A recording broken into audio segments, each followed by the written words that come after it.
What's going on, everybody? Welcome to another episode of Off the Couch Boxing. I'm your host, Reckless Rex Ruger, along with Alexis Arguello in puppet form. And back from the hiatus, Frank Benji's back with another one. Yes. And we'll jump right into it with a woman who, yes, you heard me right, a woman. Been getting a little estrogen in this program as of late, which is good. Said that about my last guest as well. It's important sometimes, you know? In this sport that we love so much. Jackie, how are you? Hi, how are you? Oh, it's so good to have you in here. We lost your camera there for a minute. Let me see what it says. There we go. Hi. Jackie Kallen, thank you so much for doing this. My pleasure. We've talked to so many legends on here, and we just recently talked about it. We're almost 100 episodes deep, and the people we've had on here, it just blows my mind. But you are another one of those people in the boxing world that is a legend. Well, I appreciate you saying that. It's so nice to hear, and I'm always happy to talk about boxing. It's kind of like my favorite subject. And there's nothing wrong. And there's nothing wrong with. I'll tell you, there's nothing wrong with being played by Meg Ryan in a movie either. Not too shabby. Well, you know, I don't know. She's kind of like America's little sweetheart, and I don't know if I'm too much of America's little sweetheart. I would never think of myself that way. She's cute, and I'm not really the cute type, you know. I'm a little tougher than that. But if they wanted to have somebody play me that was cute and fluffy, I said whatever. Yeah. Is it from the Detroit? Is it from the Detroit upbringing? Is that what gets you hard and grizzled? You know, I think it's kind of just how you're wired. You know, I was born with just a brother, no sisters.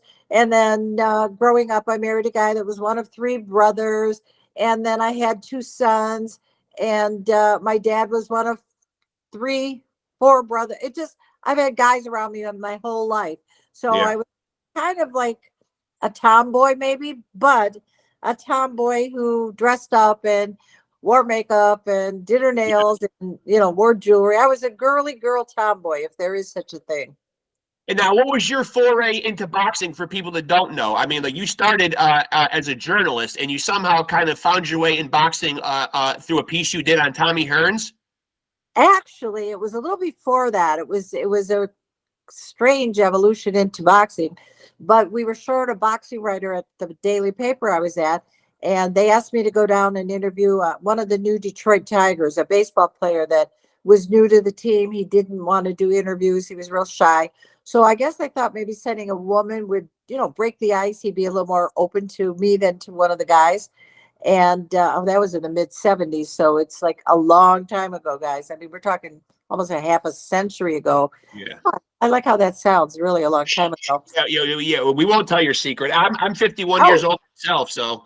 51, I have kids older than you. No, I'll be 78. So I mean, I go back, way back. Yeah. But so they sent me to interview this baseball player and we hit it off great. And I got a good story out of it. And they said, oh, well, how would you like to cover the Detroit Lions? How would you like to go do the Pistons? I said, just turn me loose, guys. I'm not afraid to go in a locker room, although I got a lot of shit. And there was some crazy moments. But, you know, that was way before the Me Too movement. So I just kept my mouth shut and gave them back whatever they gave me, and it didn't didn't affect me. And then one of the assignments I got was, as you said, to interview this young boxer, Tommy Hearns. And he was, you know, brand new, just turned pro, just, you know, a 4-round fighter.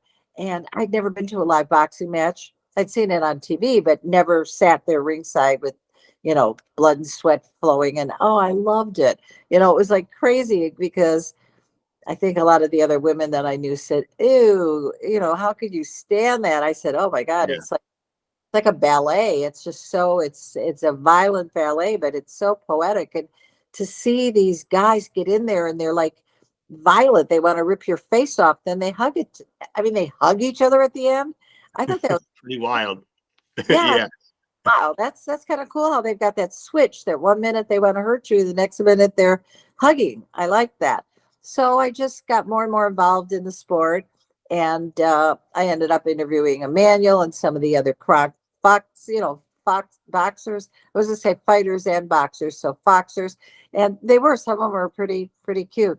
And I ended up getting hired as their publicist, and I did that for 10 years and traveled all over with Emmanuel Stewart and the guys. And it was my college education. It was my master's in boxing, so to speak. Yeah, that's learning from the best right there. That's learning from the best. And so one guy who we've had on, well, two guys that I know that you are particularly close to. We've had both of them on, Bronco McCart, and we've also had James Toney on, and we absolutely love James Toney, and we tell this story every time people come on here that have some kind of tie with James Toney. The great part about James Toney is I love that he's in warrior mode all the time. Even when he came on this show, he would not even admit that the guys that he even has actual losses to beat him. Nobody's beaten James Toney, and nobody's better than James Toney, and you can't convince James Toney otherwise. I think that's what's made him from 160 to heavyweight such a success. I mean, is that how you find him? I know you have a very close relationship with him. Well, when I first met James, he was just a young, he was, kind of messing around on the street. He didn't have a manager at the time I met him. And I saw greatness in him. It was just, I don't know how no one else saw it. Emmanuel and all the other people in town, I don't know how they didn't see it, but I saw it and I said, this is a kid that I need to work with. I was at that time, the only fighter I had was a heavyweight out of Chicago, Bobby Hitz, who's now a promoter and doing some acting and that. And I said, Bobby, look at this guy. And he said, you got to sign him. He belongs with us. He's great. And we signed him, and the rest, kind of like they say, is history. But I just knew from the beginning, his defense was incredible. The way he rolled that shoulder, everything he did was kind of like a throwback, because by that point, I'd been in boxing 10 years. And after all that schooling and watching so many old tapes of the guys like, Joe Louis and Ezra Charles and Sugar Ray Robinson and all the old fighters, I kind of knew what to look for. And I said, they're missing the boat here. This guy's going to be a world champion. So I loved the way he fought. His attitude was amazingly, ferociously confident, and I've always been very confident about myself too. And I like that in a person. I like someone comfortable with who they are and doesn't take crap and just moves forward. Because like they say, that's why cars have big, big, big windshields and little rear view mirrors, because we look forward. Yeah. And James always did. He would lose and say, what's next? And his first loss really wasn't until Roy Jones Jr. And, up until then, it was just, victory after victory. So I think he got spoiled. He was winning so much that he got spoiled. And now, as far as keeping an eye on the sport now, are there any current guys that you're particularly fond of watching right now that you're a fan of? Well, I'm a fan of boxing, period. So even the guys, you look at Terrence Crawford, you look at some of the really great guys that are out there, Triple G and, Canelo Alvarez and Tio. You could go on and on, Tank Davis. There's so many good ones out there, but boxing is not what it used to be. So the average person doesn't know the people we're talking about. Back in the day, you would say Mike Tyson, and the whole world knew Mike Tyson. Muhammad Ali, they knew that face in the jungles of Africa. Right. Today, be a world champion, and even people in boxing don't know who the middleweight champion of the world is, or who. It's just different, because we used to be, boxing was on network TV. You could see Wide World of Sports. You could see all the different fights on TV. Then it went to cable, USA Boxing. It went to, then of course HBO and Showtime. Now it's nowhere except, DAZN or Pro Box or, Fight TV. It's all streaming. Yeah. And if you don't subscribe to those channels, you don't see boxing. You don't know who's good anymore. It's so sad. How do you build a fighter? You have to go on social media and, and talk about them and post them on your Facebook and your Instagram. Yep. But if people aren't social media skilled and followers, they don't even know about your fighters. So it's so different. Do you think that that's kind of like because of the 4 belts in every division? Do you think that kind of takes away from it, and that's why people aren't kind of like as keen in and know who's who? I think that's part of it, a big part of it. Once we started getting the alphabet soup, we called it, the WBC, the WBA, the WBO, the IBF, it just diluted it, because anyone could walk around saying, well, I've got a belt. And then they have the sub belts, the national belt, the American belt, the Asian belt, the Pan Am belt, the junior belt. Everybody fights after 3-4 fights has a belt of some sort. And that definitely affected the credibility. What does that mean to say I'm a champion if I know. if the guy next door got one and is, you know, he trains in his garage. It changed in my opinion, it changed the dynamics of the sport. And then the other culprit, if you want to call it a culprit, but I would say that MMA and UFC came along and knocked out a huge part of our audience. I mean, Yeah. so many people that love boxing switched over, and it was easily accessible. You know, they were on every channel, everywhere you went, you could see UFC. And boxing, you had to search for it. So, you know, just the exposure alone, we were falling way behind. So it's a combination of factors, you know, no marquee name. You know, if you don't have Muhammad Ali, Mike Tyson, Floyd Mayweather, James Toney, Tommy Hearns, Sugar Ray Leonard, if you don't have names like that, nobody's watching. Now, with that being said, you've obviously been in the sport for a long time. What do you think about these gimmick fights when we see a UFC guy, as you mentioned, going up against a boxer, or even taking it a step further when we see like Jake Paul type fights? Do you like what these do for the sport, or are you not a fan of them? Well, at the beginning, I was like almost offended. Like, who are you to get in the ring and think you can fight? You haven't come up Right. through the ranks. You didn't try out for the Olympics. You don't go to a regular boxing gym. Who are you? But then I saw that it was attracting people to boxing. I mean, people were talking about boxing. People were like questioning, could Jake Paul fight this one? Could Logan Paul beat this? It became more than just a gimmick. People were actually watching. So I guess I like the fact that it's opening up new people's eyes to the sport of boxing.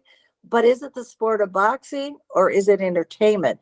Is it like the WWE of boxing? Right. I actually said that. I actually made that point on here before one time we were talking about it. I said it's bringing eyes, but not the right eyes.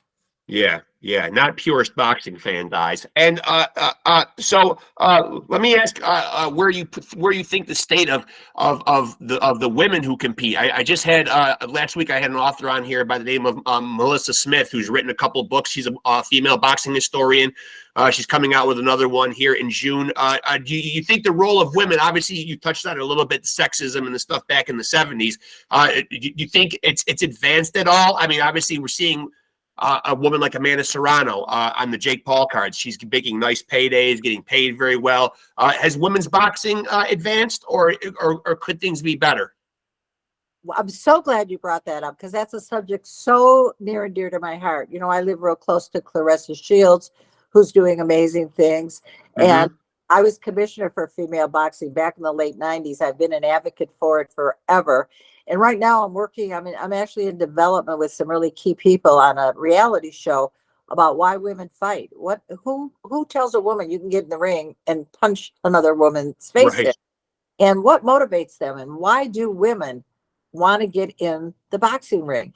And it's fascinating when you listen to some of their backstories. They're unbelievable. I mean, some of their stories are beyond what a guy would think of. Like, why did he get in? You know, a guy goes to the gym because it's a good workout, gets him in shape. He wants to, you know, be a champion. But the women, they go in for so many different reasons. And some of them, in my opinion, the best fights of the night are the women's fights. They just put it all out there. And when I ask these women, I've interviewed, you know, a couple dozen of them for the show. And I asked them, you know, aren't you afraid that you're a pretty girl? You could get cut. You could get your nose broken. They don't care. They said there's plastic surgeons to fix it. I love fighting. They just want to get in there. For whatever reason, they want to prove a point. They want to be the best. And I love women's boxing, and I love their right to do so. And most of them are tough enough to take whatever criticisms they get. And believe me, I've been a woman in a man's sport for almost 46 years. And I can tell you how things have changed. I mean, back in the day, number one, I was a woman, and there weren't any other women. When I walked into the Kronk gym, I was the Lone Ranger in a million ways. And then I was white on top of it. And mostly everybody I worked with was a minority. You know, it was predominantly Black, Hispanic. Here's this white Jewish lady from the suburbs dressed to the nines like I was going to a luncheon. And no one knew what the hell to make of me. So I put up with a lot of different innuendos, different criticisms. I think the girls today have it better because maybe they're a little more used to it. I've been around a long time. And back in the day, they'd see me with James working the corner, being at the press conferences and the weigh-ins. And I've had several world champions now that I've worked with. You mentioned Bronco McCart, Boom Boom Johnson. I worked with him, Pinklin Thomas. I've had other champions. And so I'm sort of recognizable as being part of the boxing landscape. And I hope for any other girls that want to follow in those footsteps, want to get involved, they won't have the hurdles that I had to jump over. Right. But it's still an old boys club. I hate to say Mhm. it, but it still is. I thought it would be a little bit more wide open after 45 years, but there's still very few women involved, very few.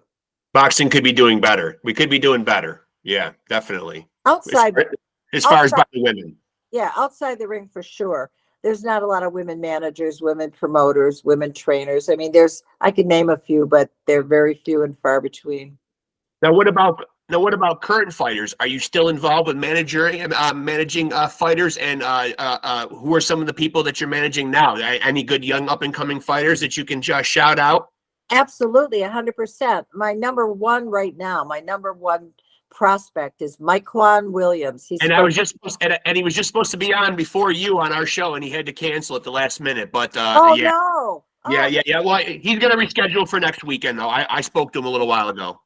I love him. He's just, it was so funny when I started managing, the fighters were, younger than me, but, maybe a few years younger. Then they got to be my son's age. And it was like so cute because I was always the mom, the den mom, the motherly, nurturing spirit. Then it got to the point where the fighters were like closer to my grandkids' age. Now my fighters are younger than my oldest grandson. So, I've been around so long, and I just love Myquan because he is just a wonderful, wonderful kid. He's had 22 fights and no losses. I know. He's going to be fighting on the Hall of Fame weekend when I get my induction this June. So that's congratulations. We'll be there. We live right in the backyard. We're about 15 minutes from the Hall of Fame. oh, great. Well, then I guess I'll see you guys there. But Myquan's Right here. Yeah, we're right here in upstate New York. Yep. Great. Well, Myquan will be fighting Friday night. It's a Golden Boy card, Oscars card, and he'll be fighting. I have a kid here, Sam Rizzo, who's 7-1. He avenged his one. It was a split decision loss. He came back and beat the guy soundly, and he's doing really good. He got cut his last fight, so he's healing up from that cut. And then I have a new kid that just came to me, and I'm hoping that he's already 2-0, but I'm hoping to get him in the ring in April in Chicago on Bobby Hitz's card. So I'm working on that with him. But I still love the sport as much as I ever did. So when I get a hold of someone who I think has some talent and ability, Right. I still get fired up. It's like I still feel the same way I did day one. I have not lost any of my enthusiasm or any of the fire that I had.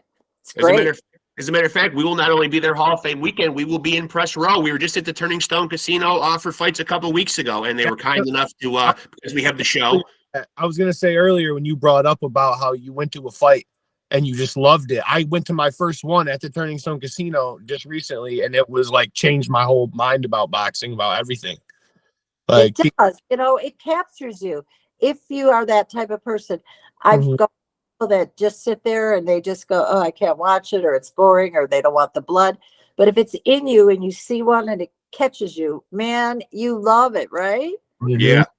So Very much. addictive. Yeah. And it takes on a whole different scope when you are seeing it live and in person. Now, you mentioned the Hall of Fame induction. On a personal level, with all the achievements that you've done, like, what is this? Is this the crowning moment? I mean, is this the best moment in your career? Maybe there's something better that you might have placed above this, but what is that honor for you?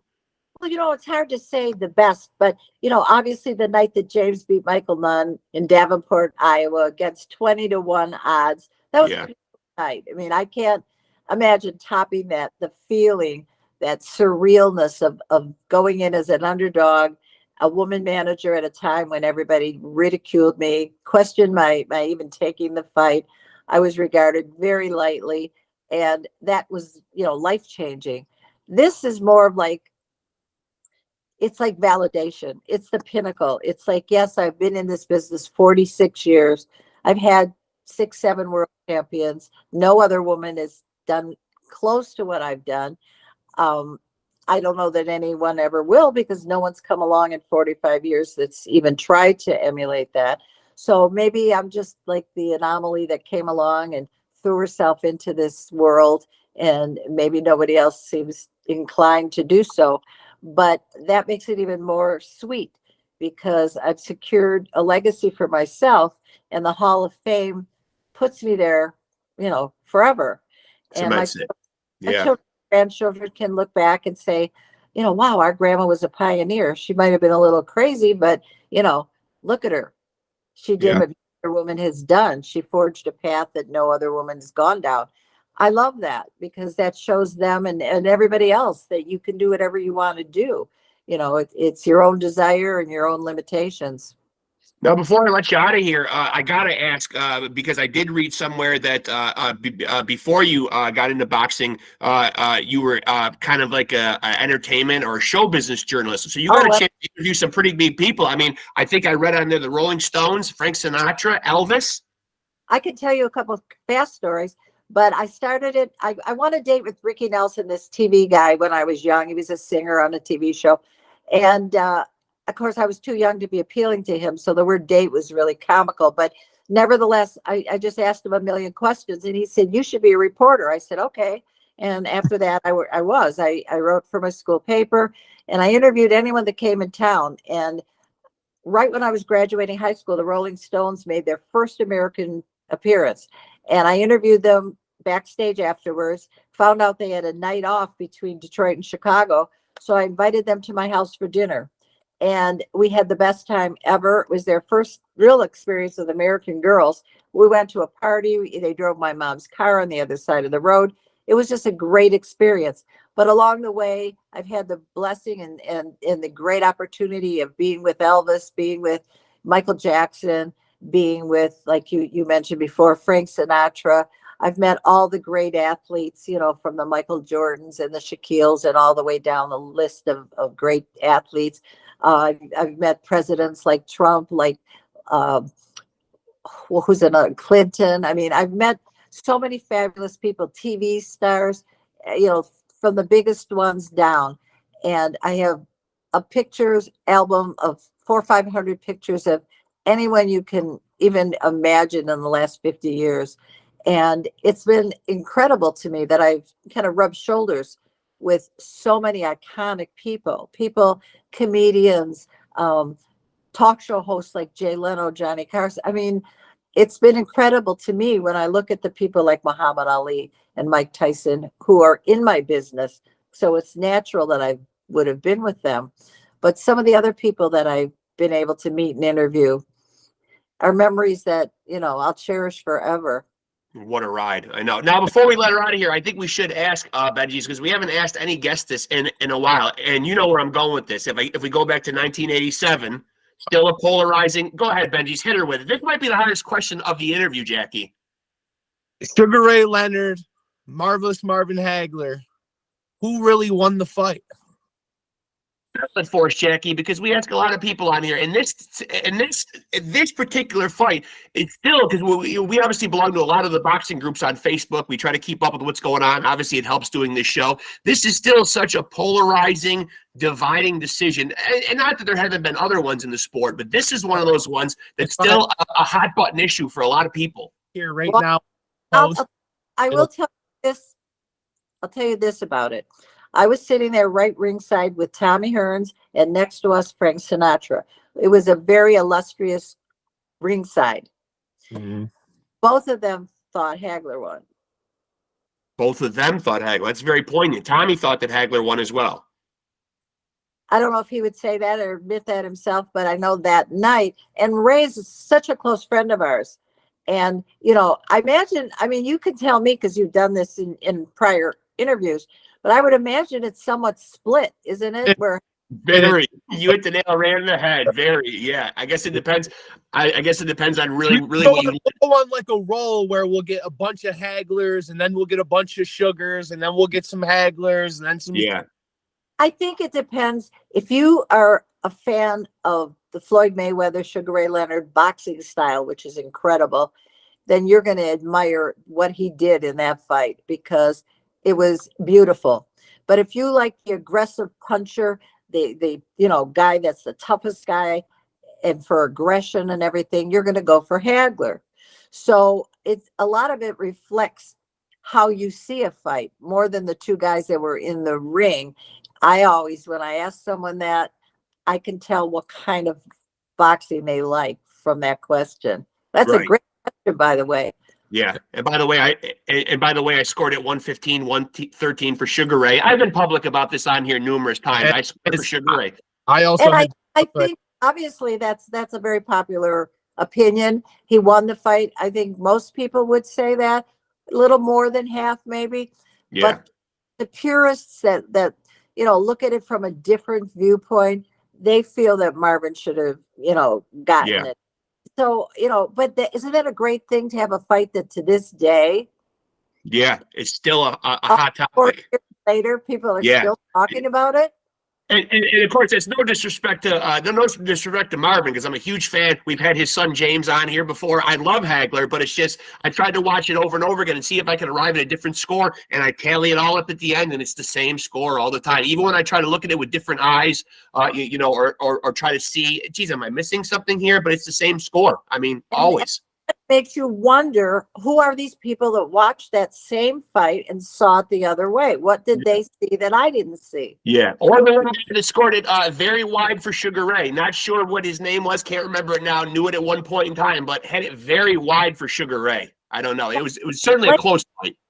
It's how you looked at it. Yeah. And a lot of times it's who you're pulling for. Because if you're pulling for one person, you see them winning a round that might have been a close round that actually was the other way, but you see it your fighter's way. Yeah. So emotions mean a lot in a fight. it's one of the fights where when you're watching it every round, you're like, Yeah. who won it? I know you're exactly right. That's exactly right. It's very emotional. That's why we have judges, because they're very objective.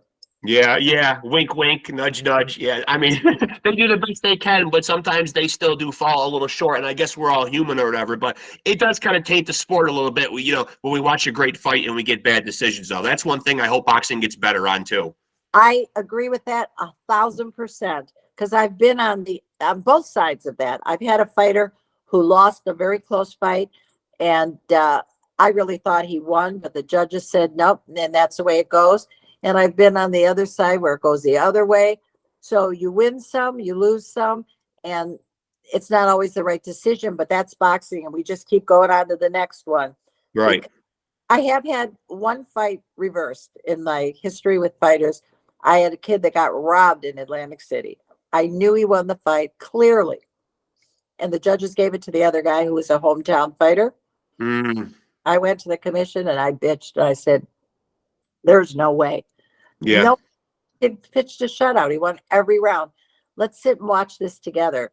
And after reviewing the tape, they went, okay, you're right. They reversed it. That's amazing. That's amazing. Great. Yeah, that's a rarity. And Benji, just to let you know, our evening episode tonight is going to have Greg Haugen. So we will probably hear some bitching about scoring tonight, because he will have some things to say about his Vinny Pazienza encounters, I'm sure. Every fighter has their stories about Yeah. big decisions. So Yeah. along the way, it's bound to happen. I saw James beat Montel Griffin and get robbed of that fight. And then I saw him fight Dave Tiberi, where it was, very close, and he got it. And Tiberi really felt he won. A lot of people thought Tiberi won that fight. And that one led to a congressional investigation, which led to the Muhammad Ali Act, which changed a lot of boxing because of that fight. So, you see a little bit of everything in boxing. That's what I love about it. It's always interesting, isn't it? Yeah, very. Yeah, and captivating always. And so before I let you out of here, in 2000, you had some health issues. You looked fantastic for 78. I would ask for some identification for sure. But how are you health-wise? Well, you know what? I feel great, considering that I've had, 2 lumpectomies, 2 malignant melanoma surgeries. I have 4 hearts. I have glaucoma. I'm legally blind in my right eye, and I have sleep apnea now. So with all that in consideration, I feel like $1 million. Those are just things. Everybody gets something. You don't get out of here. You don't get out of here unscathed.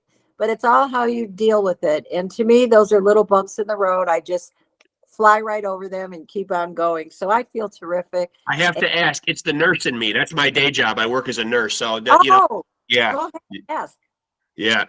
But I'm glad to hear that you're doing good. You look fantastic. And hopefully we can catch up with you this summer at the Boxing Hall of Fame. Oh, we're going to try to, for sure. yeah, we're going to try to get up there and procure a media tent. So hopefully we can get some interviews. So if you're available, we'd love to grab you for a few Of minutes. course, if you have any problems, which I guess you've been there before, so they'll accept you, right? Well, we haven't done there. We haven't been there while we've been doing this podcast. We've been there for Hall of Fame weekend. Yes.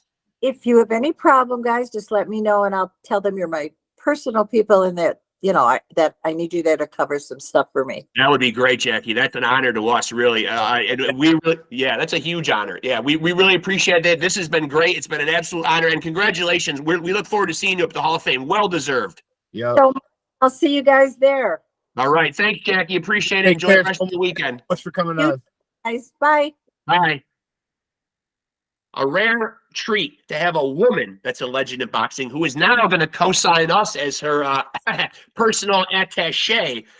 Just stamped our ticket at the Boxing Hall of Fame. So, no, seriously, though, all levity aside, that's a huge honor and a very generous offer. That she's just a text message away if we get up there and we have any kind of snafu of any kind. Right. Great lady. Has managed 78. She's worked corners. Man, she looked 45.